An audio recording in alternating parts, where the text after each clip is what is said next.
This is Mr. Jordan, and I'm out here with a 15-pound bowling ball and a little basketball. About the same size, but definitely not the same weight. Definitely not the same mass.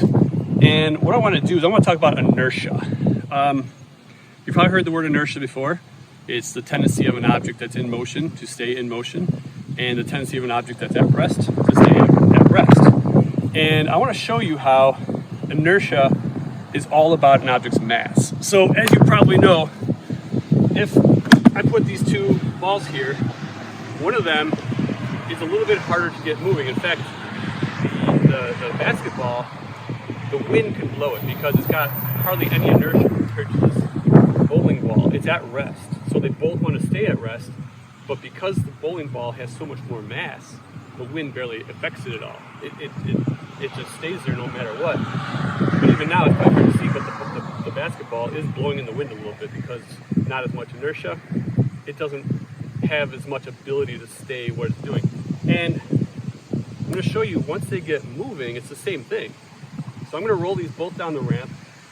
They're both going to roll into the grass, and you're going to see their inertia in motion, they're acting.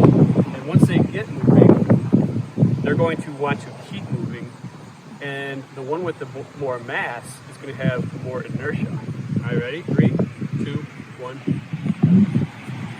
So I just let them go. I do not push them. Just let gravity take, do what it's going to do with it. Let them get rolling.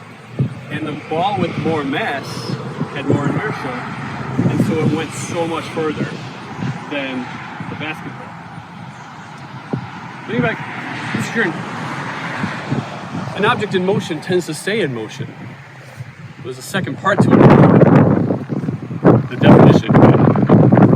An object at rest will stay at rest unless it's acted on by an outside force. Unbalanced outside force. An object in motion will stay in motion unless it's acted on by an unbalanced force. So in the case of the balls getting going, it was gravity was pulling on them in an unbalanced way. There's nothing stopping them from rolling down the ramp, so gravity was just able to pull them down. So that was an unbalanced force. It just kept going. And over here, we got the street, and we got these cars, and they're kind of going at a constant speed. 40 miles an hour, probably, give or take. But you're going to see some go by right now. You've seen them many times. How come they're not slowing down?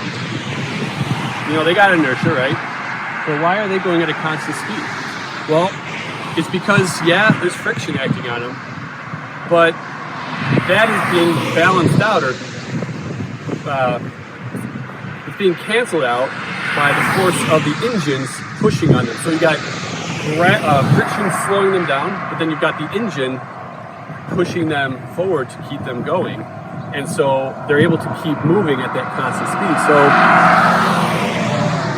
like I said, inertia is an object in motion will keep moving unless it's acted on by an unbalanced force. And so the cars, they got gravity pulling them down, they got the force of the road pushing them up.